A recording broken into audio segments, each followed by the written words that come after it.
untuk berjumpa dengan Allah Subhanahu wa Ta'ala. Tetapi pada malam hari ini kita tidak menjelaskan tentang perjalanan Nabi kita Muhammad Sallallahu Alaihi Wasallam dari Mekah atau dari Masjidil Haram ke Masjidil Aqsa terus menuju Sidratil Muntaha. Itu tidak kita bahas, insya Allah ini semua akan dibahas oleh penceramah kita pada malam Jumat nanti. Jadi seandainya dibahas kitanya jangan sampai mendahulukan guru kita. Jadi di sini kita tidak panjang tidak membahas sedikit pun masalah itu. Tapi kita bahas tetap dalam fokus kajian kita. Kajian kita sekarang Al-Babul Arba'un, bab ke-40.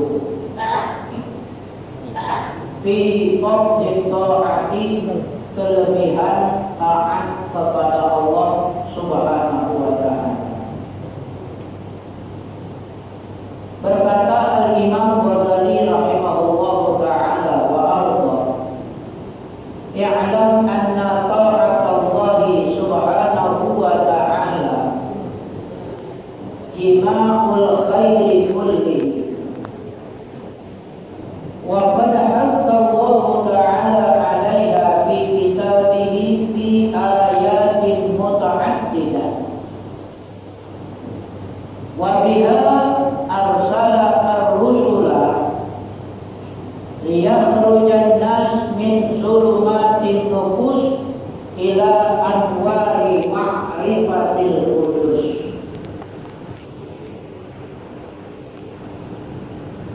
Berkata Al-Imam Ghazali rahimahullahu ta'ala, "Ketahuilah olehmu bahwasanya taat kepada Allah Subhanahu wa Ta'ala itu adalah jima'ul khairi kullihi, seluruh kebaikan terkumpul di dalam taat kepada Allah. Kita berbaik kepada saudara kita berarti kita taat sama Allah. Kita berbakti kepada kedua orang tua kita berarti kita taat sama Allah. Kenapa? Sebab kita itu termasuk taat sama Allah karena seluruhnya itu perintah Allah Subhanahu wa Ta'ala. Siapa yang mentaati perintahnya dan menjauhi larangannya, bertanda kita itu sudah taat kepada Allah Subhanahu wa Ta'ala. Ketika kita menjauhkan perbuatan-perbuatan maksiat, kita menjauhkan zina, kita menjauhkan ghibah, kita menjauhkan fitnah, kita menjauhkan macam-macam. Nah, semua yang bermuara kepada dosa kita jauhkan. Nah, bertanda kita itu sudah taat kepada Allah Subhanahu wa Ta'ala. Jadi artinya seluruh kebaikan itu bermuara adalah ketaatan kepada Allah Subhanahu wa Ta'ala. Kata beliau, "Wa qad hasallahu ta'ala 'alaiha fi kitabihi." Sungguh Allah Ta'ala mendorong kita 'alaiha, atas berbuat taat kepadanya, fi kitabihi, di dalam Al-Quran, fi ayatin muta'addidah, dengan ayat-ayat yang bermacam-macam. Jadi banyak ayat yang mengarahkan tentang taat sama Allah. Hati Allah, hati Rasul, itu taat sama Allah. Banyak ayat-ayat. Wa biha, dengan taat itulah, arsalar rusula, Allah utus para rasul, Allah kirim para rasul. Apa tugasnya para rasul? Liyakhrujan nasu min zulumatin nufus, agar manusia itu keluar dari kezoliman dirinya kepada anwari ma'rifatil qudus, kepada cahaya pengenalan terhadap Allah. Tadi dia suka berbuat zalim, sekarang dia kembali ke jalan Allah. Ini adalah utusan-utusan Allah kepada mereka. Lewat siapa? Lewat para rasul. Karena para rasul itu sudah ditutup dengan Nabi kita Muhammad sallallahu alaihi wasallam, Allah kirim lewat siapa lagi? Lewat para ulama-ulama Allah. Apa tugas para ulama? Tidak ada lain, liyakhrujan nas, mengajak manusia min zulumatil nufus, daripada dunia-dunia hitam, ila anwari ma'rifatil kudus, kepada cahaya mendekatkan diri kepada Allah Subhanahu wa ta'ala. Itulah tugasnya para ulama. Kira-kira jelas lah? Jadi di mana ada kezaliman, di mana ada kemaksiatan, nah mereka berusaha menasihati ulama, menasihati umat, jangan sampai mereka itu jatuh ke maksiatan, jangan sampai mereka jatuh kepada kezaliman. Karena sebabnya orang yang berbuat maksiat dan zalim itu akan mencelakakan dirinya di akhirat, artinya masuk ke dalam neraka. Nah, ulama itu tega melihat umat Nabi Muhammad itu masuk ke dalam neraka walaupun dirinya belum terjamin. Pertanyaan, ulama sudah dijamin oleh Allah belum? Ada jaminan dari Nabi dia masuk ke dalam surga? Kan ini. Atau jaminan dari dari Allah langsung misalnya masuk ke dalam surga? Itu kan ini. Tapi sungguh dia juga belum yakin terhadap dirinya, dan dia tetap mengajak orang-orang lain agar selamat daripada kezaliman wal maksiat dan kemaksiatan. Walaupun yang mereka hadapi risikonya luar biasa. Ya, kalau menghadapi orang baik itu kita tidak bingung, Bang. Tapi kalau menghadapi orang yang zalim, nah itu risikonya besar. Makanya Allah contohkan semua itu pada nabi-nabinya. Nabi Zakaria akhirnya apa? Kenapa Nabi Zakaria dibunuh dan sampai badan beliau digergaji, dibelit? Itu badan Nabi Zakaria ya, itu dipotong dengan gergaji, dipotong. Kenapa beliau seperti itu? Karena beliau mengajak orang dari zalim tadi menuju kepada yang benar. Tapi itulah apa yang diterima oleh manusia. Bukannya terima kasih, bukannya bersyukur, malah mereka itu menentang. Ini kebanyakan. Makanya kalau jadi ustaz, siap mental. Kalau dek kuat mental, dia usah jadi ustaz. Siap dikritik, siap diprotes, siap dimarahi, siap dikriminal. Apa bisa orang suci? Kriminal? Aku susah dibuat asal suci nih. Apa inti apa sih kok? Nah ya lah, mereka nyebut ya. Nah, siap itu harus siap. Mau tidak mau, kalau kita sudah mengajak orang yang dulu bergelimang dengan dosa, dulu bergelimang dengan kezaliman, mengajak mereka untuk selamat, justru balasan mereka ulama yang dibunuh mereka. Itu kadang-kadang seperti itu. Kenapa? Karena manusia ini wataknya keras. Kalau kerasnya nama manusia lebih keras dari batu. Benar? Batu itu lama-lama air pun netes. Manusia katanya keras dan mati. Bayangkan ketika Abdullah bin Umar nak membunuh Abu Jahal. Abu Jahal itu sudah kena pedang, rebeh.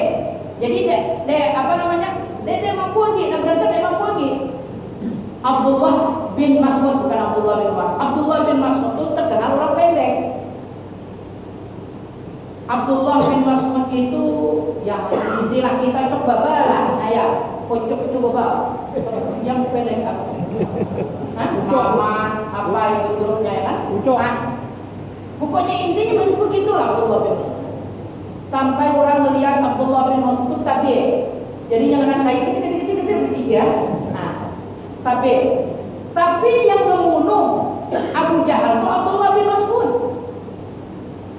Ngenotnya di atas Abu Jahal kan? Apa terakhir Abdullah yang membunuh Abu Jahal terakhir? Sampaikan kepada Muhammad boleh tetap musuh dunia dan akhirat. Saking keras kan?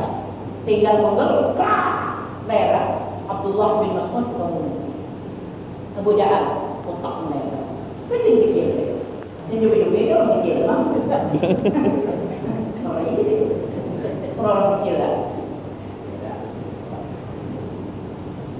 Itu Abdullah bin Mas'ud. Itu kalau orang cerdas. Makanya kadang-kala sering tadi juga kita dialog dengan beberapa kawan kita. Ada beberapa kawan kita ngobrol sedikit ngobrol. Kadang-kadang begini, sekarang sebagai contoh yang besar, Amang Haji Sudin, dia buka acara di rumahnya, benar gak? Mau dicontoh ada kayak Amang Haji Sudin, dia buka acara di rumahnya. Nah, setelah dia buka acara, undanglah Ustadz A atau undanglah Amang Haji Hajar. Setelah acara itu mau acara, datang Haji Hajar atau datang ibaratnya Ihsan umpama datang. Amang Haji Sudin berlari, merik muka gede atau berlari tak kemana. Acara di rumahnya. Pertanyaan, kira-kira orang yang seperti itu punya ilmu apa punya akhlak? Kira-kira beradab apa dia kira-kira? Tidak beradab. Tidak beradab kan? Tidak ada basa-basinya.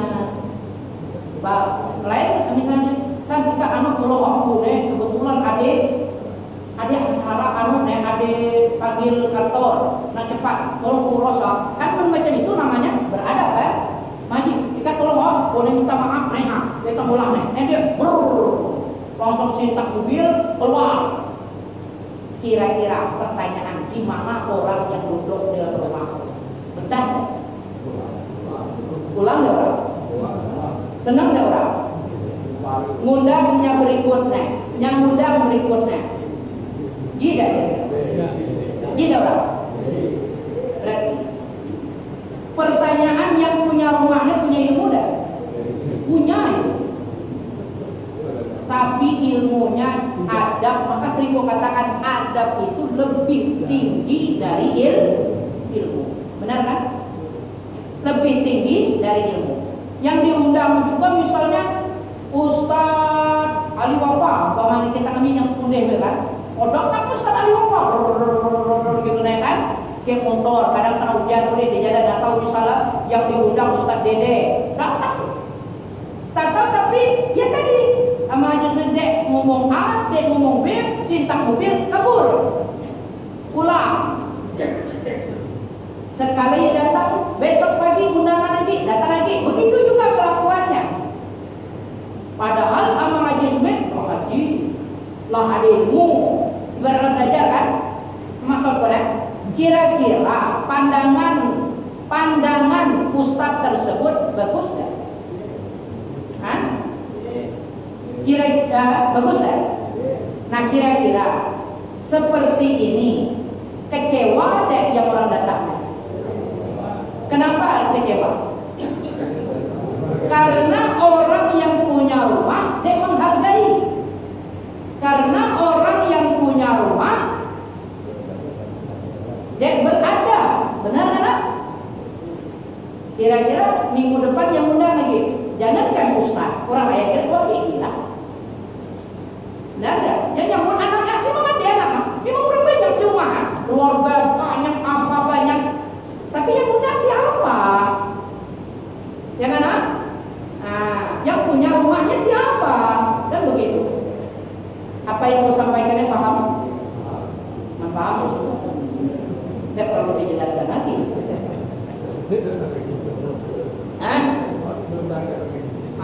Paham yang mau sampaikannya?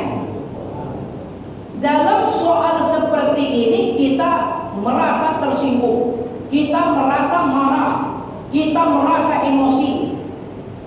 Yuk coba renung sama-sama. Bagaimana keadaan ustaz yang datang dari jauh-jauh ngajar ke masjid kita pulang.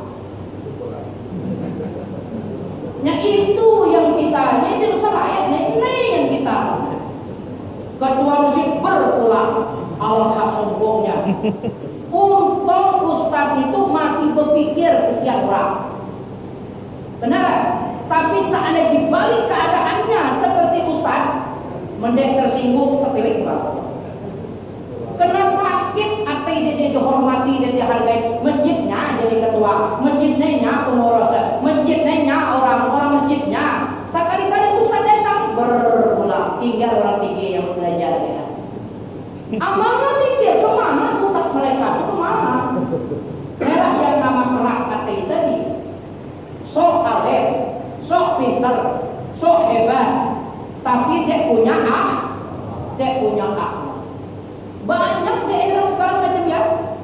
Maaf, ada beberapa masjid aku tinggal gara-gara seperti itu. Tapi man al-qurbahnya ditinggalkan. Ditinggalkan.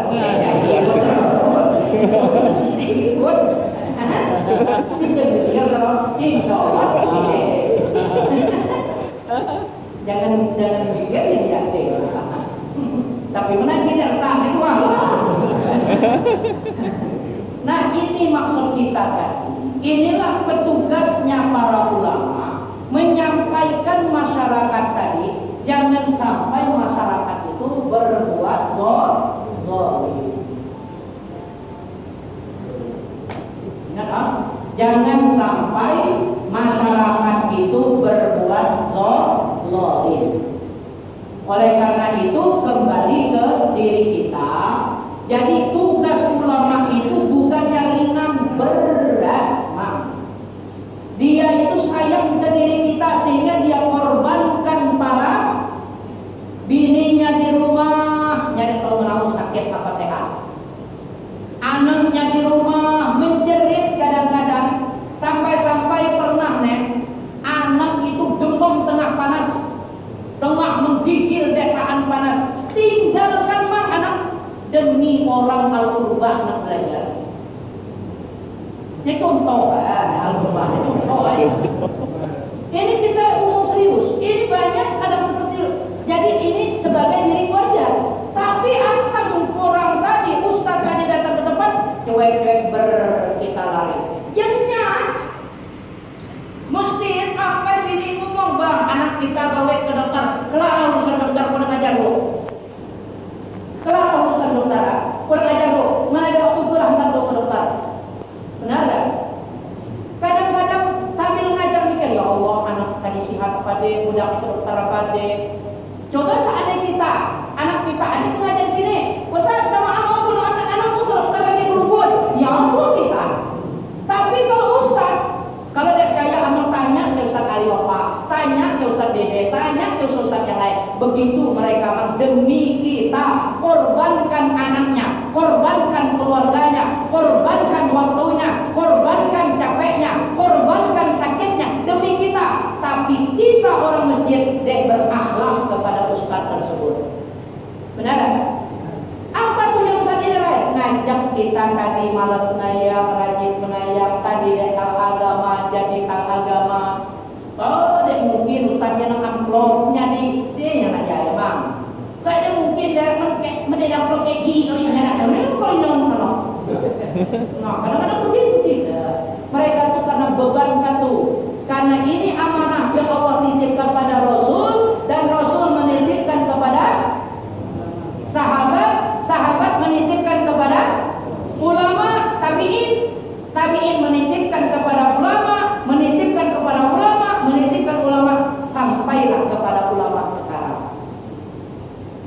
Benar? Sampailah ke ulama-ulama sekarang. Yang lebih hebat lagi, karena parah sakitnya guru tadi, dia bisa hadir ke masjid. Dia pun guru nih malas, dia ngajar tempat kami ya. Nyadek tahu kan guru tengah nak masuk ke masjid dia berduit. Dan guru dia nih, nak berubah iun duit ini, nak berubah kena guru ini, antara nak orang yang gua sakit dia baca gini, yang berubah saya guru. Oh ini mana nak berubah punya duit, punya negel yang ada ya. Ini maksud pelajaran bagi kita, begitu real yang nyata yang terjadi di kalangan asatid. Ya. Ini mereka demi untuk kita semua. Oleh karena itu tolong hormatilah ustadz-ustadz kita yang hadir. Paham? Kita dia banyak kok. Mereka minta dihormati di sultan tidak. Cuma ketika pengajian hadir dengar, walaupun apa yang disampaikan itu lah paham kita, ilmu kita dapat, nasihat kita dapat, rahman Allah kita dapat, guru pun senang menyampaikan ilmu kita. Kenapa? Karena dia punya akhlak, karena dia punya adab dengan gurunya. Kira-kira jelas? Kira-kira jelas apa yang disampaikan? Nah, ini cuma cerita. Inilah tugas mereka. Liyakhrujan nas, Allah kirim para rasul agar rasul tersebut menyampaikan kepada manusia min zulumatin nufus, daripada kezoliman dirinya, daripada kemaksiatan dirinya, ila anwari ma'rifatil qudus, sampai bisa kenal kepada Allah Subhanahu wa ta'ala. Dari tadi tidak tahu sholat jadi tahu sholat, tadi tidak tahu agama jadi tahu agama, tadi tidak kenal kepada Nabi jadi kenal Nabi, dia kenal ke Allah jadi kenal Allah. Ini yang kehebatan yang diinginkan oleh Allah Subhanahu wa ta'ala. Apalagi tujuannya? Tujuan para ulama, tujuan Allah mengirimkan para rasul, waliyatamatta'u fi darin na'im, agar nanti manusia-manusia itu mendapati kenikmatan di surga an-na'im. Benar tak? Lah diberi ilmu, lah disampaikan ilmu, dia amalkan ilmunya. Benar kan? Akhirnya dia bermasalah lagi di akhirat, Allah Ta'ala juga tetap akan menghentikan guru mereka. Ditahan siapa ulama-ulama mereka itu. Ketika kita bermasalah di akhirat, ulamanya Ustaz Ar ditahan, Ustaz Zul ditahan, Ustaz Habib Umar ditahan di Masar. Ngapa ditahan mereka tadi? Litashfa'u alaihim, agar mereka ulama tadi menolong dan membantu ulama murid-murid mereka. Oh si A celaka, kenapa itu celaka? Ya Allah, dengan doa, dengan apa dibantu, akhirnya masuk ke dalam surga. Sampai sedemikian saking pedulinya ulama terhadap kita. Makanya sesuai kalau melihat dalam hadis itu, ada 3 kelompok kata Nabi orang masuk. Nabi kan pas tengah ngajar nih. Ada 3 kelompok lewat. Karena zaman dulu kan bukan berdinding nih masjid ya. Tiang rumah, atapnya daun kurma sudah jalan masjid. Jadi lewat 3 nih, entah dari mana orang 3 nih kan. Yang satu dia nengok, ada majelis, masuk ke masjid, duduk paling depan. Yang satunya duduk kan. Yang satunya lewat, dia ikut. Setelah pengajian, Nabi jelaskan, ala ukhbirukum an salasati nafar, kata Rasulullah, mau aku ceritakan 3 orang tadi. Ini adalah gambaran bagi kita, kata Nabi. Mau, kata sahabat, bala ya Rasulullah, mau. Kata Nabi yang pertama, dia duduk di depan, cari sama ada tempat-tempat kosong, dia yang duduk. Itu nanti di akhirat Allah akan berikan dia kedudukan yang luar biasa di sisi Allah. Kenapa? Karena dia berani masuk ke saf-saf di mana saf yang lebih dekat dan guru lebih inginnya di depannya. Benar? Ada yang sikorin di belakang,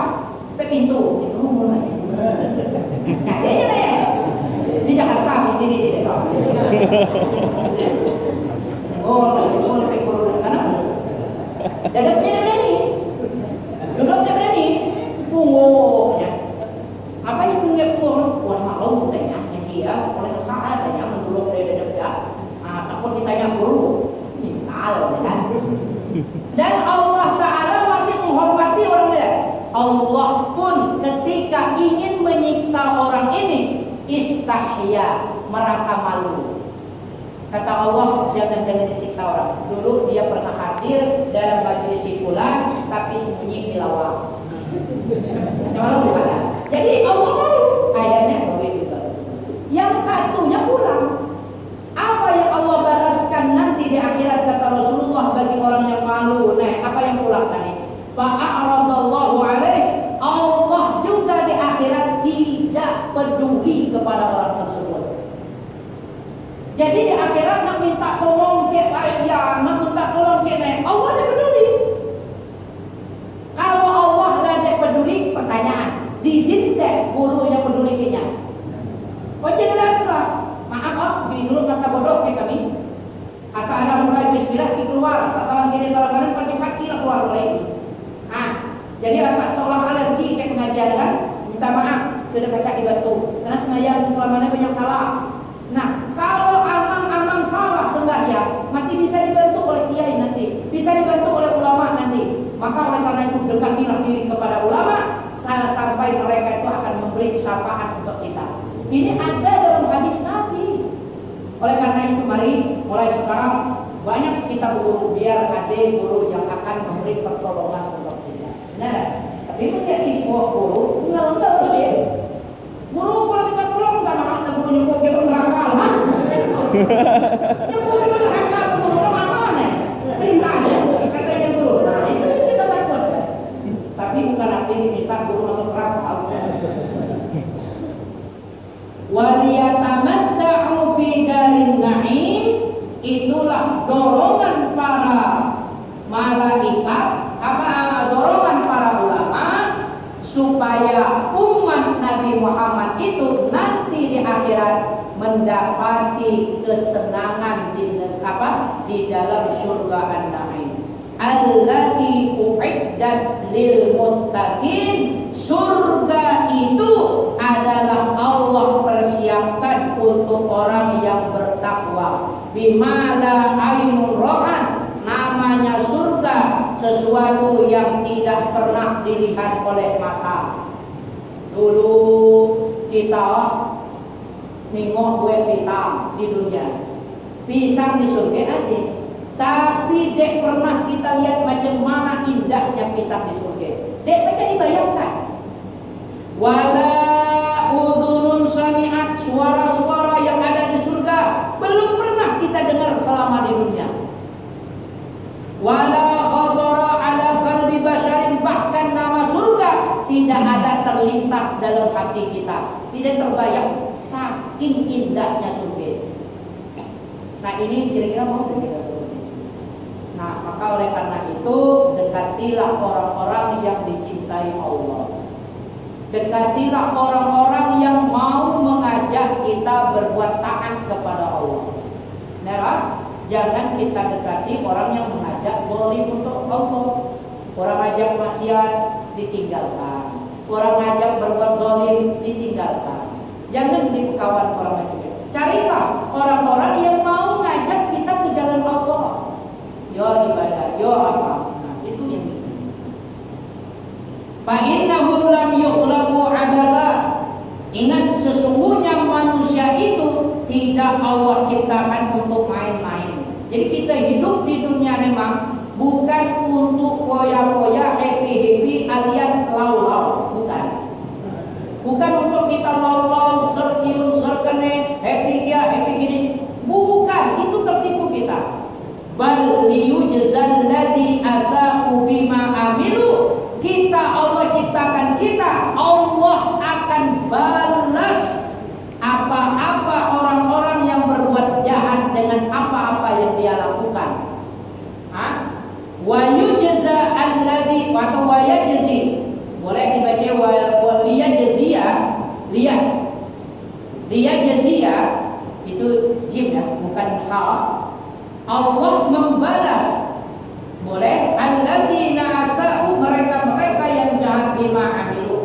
yajziyal ladzi, dan Allah membalas orang-orang ahsanu bil husna, berbuat baik dengan kebaikan.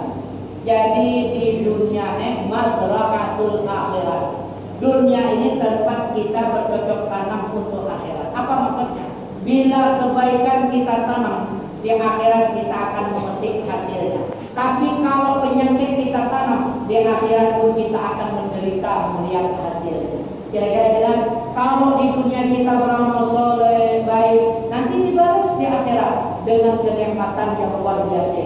Tapi sebaliknya, kalau di dunia kita zalim, berbuat maksiat, nanti di akhirat kita akan dibalas dengan kejahatan.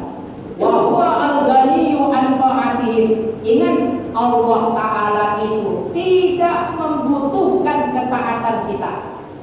Allah tidak butuhkan kita taat atau tidak, dia tetap kaya. Benar? Kita ibadah, kita tidak ibadah, Allah tetap kaya. Wala tadurruhu ma'siyatuhum, dan tidak akan bisa memudarat akan Allah kemaksiatan mereka. Mereka melakukan kemaksiatan, Allah jadi galau. Tidak. Mereka berbuat maksiat, Allah jadi kurang kekuasaannya. Tidak. Tetapi ingat, wala tanqusu min kamalatihi syai'an, dan tidak juga kurang sedikit pun dari kesempurnaan Allah Subhanahu wa taala. Jadi itu semua kembali ke kita. Kita berbuat baik untuk kita. Kita berbuat jahat untuk kita. Jadi sekarang kita mau pilih yang mana? Apa kita ingin metik sesuatu yang baik di akhirat, atau kita ingin panen yang buruk nanti di akhirat? I'malu ma syi'tum. Kata Nabi, gawilah tapi tunggu di akhirat, kamu akan rasakan apa yang telah kamu lakukan di dunia. Allah akan balas. Selangkah kita berbuat, satu kata kita ucap, benar? Benar, satu langkah kaki kita melangkah, satu kata yang kita ucap, semuanya tidak terlupa dari tulisan malaikat raqib dan atid. Ini semua akan disodorkan di hadapan Allah, dan Allah akan siap untuk membalas apa yang kita perbuat di dunia. Oleh karena itu, mari mulai sekarang kita berpikirlah kita dengan jernih. Oh, kode gawe kode benar, dek kawau. Oh, gawe kode bagus, dek kawau. Oh, gawe kode bagus, gawe. Begitu. Jadi sebelum melangkah itu kita renung dulu, kira-kira gawe ini bermanfaat deh. Janganlah gara-gara gawe ini ujung-ujungnya kok celaka dunia dan juga di akhirat. Nah itu harus dipikirkan. Fa in istakbaru, jika mereka sombong, falladzina 'inda rabbika yusabbihuna lahu bil-laili wan-nahar wa hum la yas'amuna min 'amalin shalihan falinafsihi wa man asaa fa'alaiha wallahu ghaniyyu wa antum fuqara. Nah, insyaallah fa in istakbaru wallahu a'lam. Kenapa nak berangkat ke masjid Baitul Hikmah yang sedang isi acara Isra Mi'raj. Jadi kita maaf Pak, kita tidak sampai waktu Isya. Masa